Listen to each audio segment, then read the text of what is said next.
You're listening to the Coastline Candidate Interviews. I'm Rachel Lewis Hilburn. Today, we're meeting the two men running for mayor of Southport. Southport is a 225-year-old city that spans less than 4 square miles and sits near the confluence of the Cape Fear River and the Atlantic Ocean in Brunswick County. It was voted America's happiest seaside town by Coastal Living in 2015. In 2010, according to the U.S. Census Bureau, Southport's population was slightly more than 2,800. Today, the Bureau estimates it's home to about 3,600 people.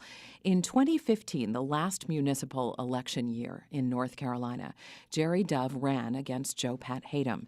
Jerry Dove won the seat by 79 votes, or a difference of about 7%. If ever you wondered whether your vote counts, here's a clear example of when it absolutely does. And joining us now is Mayor Jerry Dove, completing his term and seeking a second. Before serving as Southport's mayor, Jerry Dove spent 12 years as chief of police in Southport. That is in addition to the 9 years he spent as an officer, shift supervisor, and canine handler. He worked as a master trooper with the North Carolina State Highway Patrol for 26 years. He has served in the U.S. Army Reserve and the United States Air Force. And in 2007, Jerry Dove was awarded the Order of the Longleaf Pine. Jerry Dove, welcome to Coastline. Thank you for having me here today. You can ask your own question of our candidate on this live Wednesday edition by emailing us at coastline@whqr.org or giving us a call at 910-343-1138. Mayor Jerry Dove, so many people identify Southport's next big nut to crack as finding that balance between forward motion, progress, and maintaining that small town Southport ethos that makes it such a charming place to live in the first place. How do you see Southport moving forward? What's the long-term vision? Well, I've always said that Southport is kind of a city where the past and the present meet one another. And so many people in town, they say, I wish we could go back 30 or 40 years. So do I. I've been there 37 years. And I wish we could go back to those times. But, progress is going to take its place. But there's one thing that we can hold on to, and that's the spirit of Southport, the traditional neighborhoods, the friendliness of our people. That's what keeps drawing people there. It keeps drawing them there, and that's why we have experienced this growth in our city over these many years. Not only that, it's because of our people, what they seek, our recreational facilities, all of the amenities that we have to offer, the beauty of our city, and all of those things. And now that Southport has attracted so much attention, and certainly in 2015 when it was the happiest seaside, I'm not sure what that designation exactly was, but by Coastal Living, the happiest seaside city or something. What kind of controls need to go in that perhaps haven't been there before to make sure that Southport maintains its character? Well, we are looking forward to our vision for the future, and the board has worked on this problem here. Number one, with all the influx of the new people that have arrived, now I'm going to give you an example. When I came to Southport that many years ago, our population down there was only about 1,100 people. And now you can see how many we've expanded here, over 3,000. And during tourist seasons and summertime and recreational seasons, we have a lot more people come in than that. Now, what has that done? That has taxed our infrastructure, and we must plan for that. Number one, our transportation, our highway system. And the city is working closely with the DOT to provide those roadways and sidewalks necessary to transport our people. The other thing, too, that draws people to Southport is the age-old thing that draws all people to cities to begin with.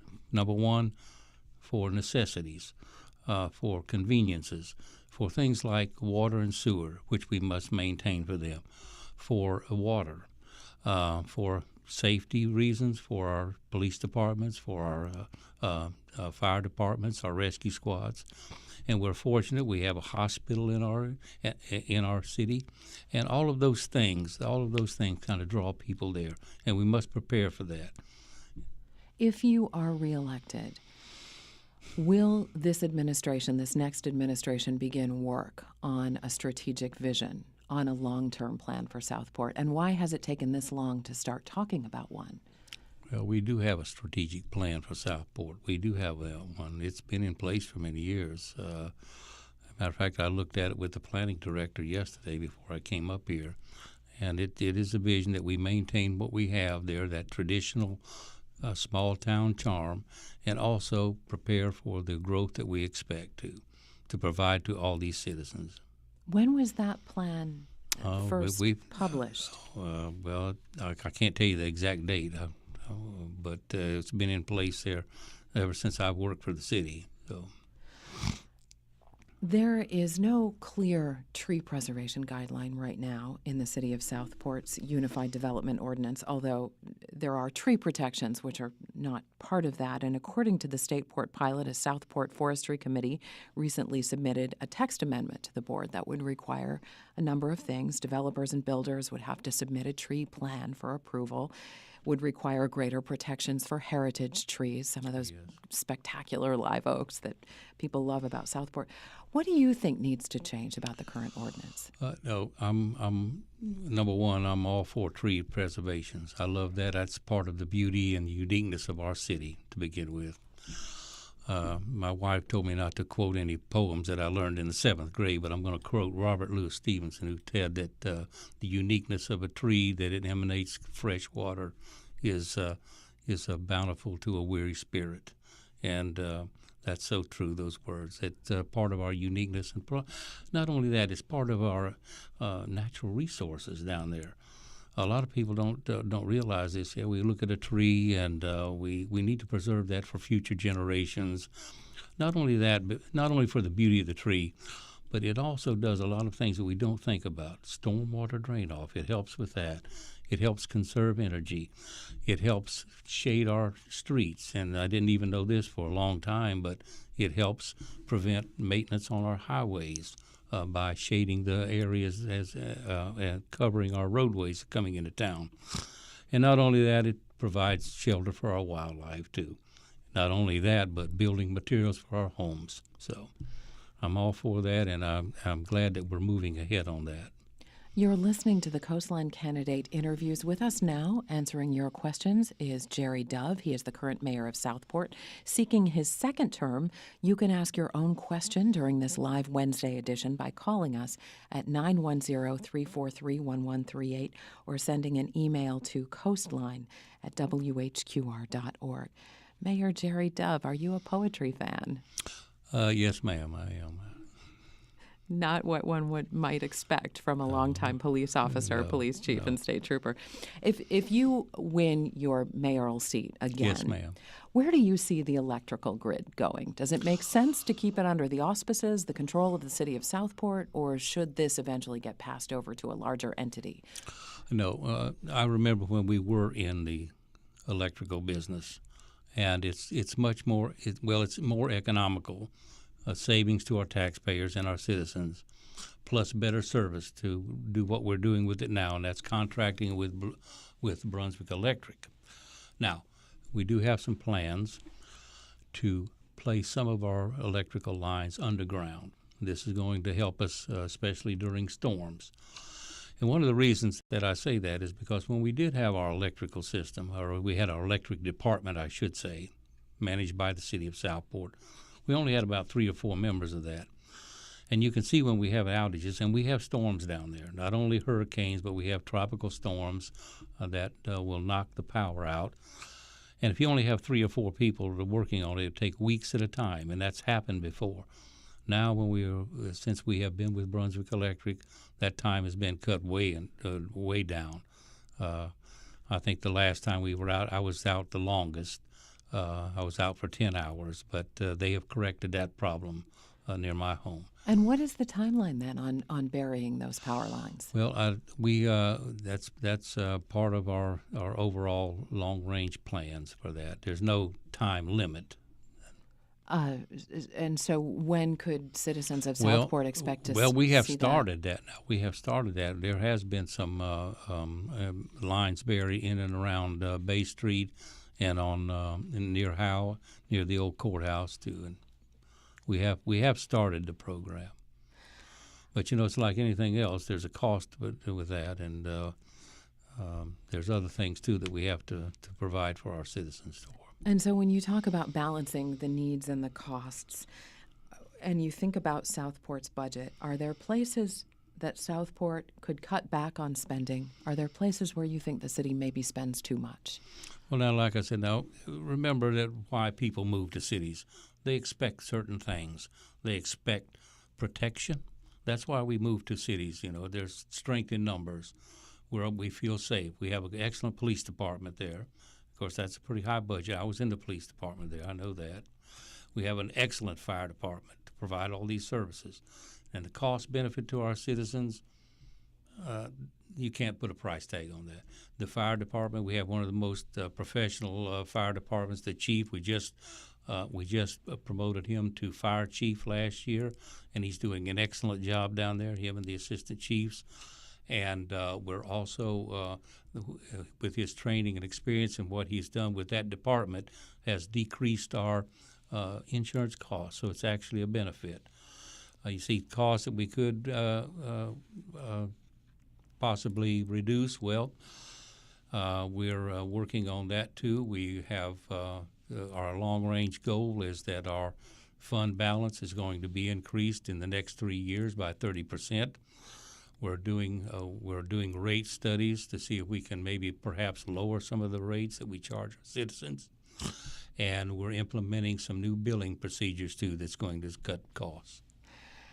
When we think about the recent news about the unregulated and potentially toxic chemical compounds in the Cape Fear River, which supplies drinking water for thousands of people in southeastern North Carolina, how do you see that as potentially impacting Southport, and does that make you think any differently about planning for the future in terms of Southport's water supply? Well, our environment is certainly a concern, not only mine, but everyone else around us. We want it safe for our citizens and for future generations. I do get reports every day about the Gen X situation. Everybody's concerned about that. And we also had a concern about some recent fly ash that was released at one of our power plants, Capital Power. And we've been dealing with that to see if that's toxic. Yes, we're concerned with that. But we have to realize, too, that we're an industrial nation, too. And all these comforts and conveniences sometimes we have to pay a price. But we hope that those folks that are in that the industrial part of our society use good judgment and really help us out on making everything safe. And we depend a lot too on our environmental people to tell us, that if anything is dangerous to our health and hazardous. The other thing too is that we have our own water department, and they do checks and balances on our water system to make sure that it is safe for our people. And, of course, they're checking to see if the water supply is in compliance with current regulations. Yes. Probably state and federal regulations. Part of the issue surrounding these toxic chemical compounds is that there are no guidelines yes, or regulations around them. Yes, ma'am. Is that something that gives you concern? It does. It does that. But, we place a lot of trust in our people that monitor all that, and hopefully that they're going to make it safe for all of us here. We had a caller ask, what progress have you made in attracting grant writers, nonprofit foundations, state and federal legislators in an effort to obtain $3 to $4 million in funding to move forward with the Southport waterfront project? The caller says it cost the city and taxpayers about $180,000. Work was completed in 2014, and no one is doing anything. I don't understand that. We've just completed some work on the waterfront down there. We had some damage during Hurricane Matthew, and that has been almost completed, the work done on that. And I was down there today, and it was looking real good. And there's still a little bit of work done that they need to do on that down there, but it's taking shape. Our waterfront is one of our greatest attractions, and we're working on that. We've just got a new city manager that has some good ideas, too, about that, and he's working on some of those grants. and concept. Now that concept too, you have to realize that when they put that in, that's what it was a concept, and it's not etched in stone. So we're going to kind of use that as kind of a format to proceed forward with that. And then briefly, Southport officials, of course, were hoping the state legislature would pass a bill that allows municipalities in Brunswick County to charge an additional tax up to 0.5% on prepared food and beverages to fund erosion mitigation. Right now, the bill sits in a finance committee. What could you do as mayor to keep things moving in Raleigh? Well, actually, we're planning a trip to down there at the end of this month to talk with our the representatives about that and some other things too. So that's what we're going to do with that. And that's this edition of Coastline. Jerry Dove, thank you so much for being with us. Thank you for having me. Thank you. It's been a pleasure. Joe Pat Hayden, thanks also for being with us, and Karen Mosteller. Coastline's technical director is Ken Campbell. Associate producer is Rachel Keith. Production assistant is Caitlin Hanrahan. If you missed part of this episode, look for it at WHQR.org. Get the podcast or find it on the WHQR app. Tune in for the rebroadcast of this episode Sunday afternoon at 3. And join us for Coastline Live Wednesdays and Thursdays at noon here on HQR News 91.3 and 98.9 FM. I'm Rachel Lewis Hilburn for Coastline.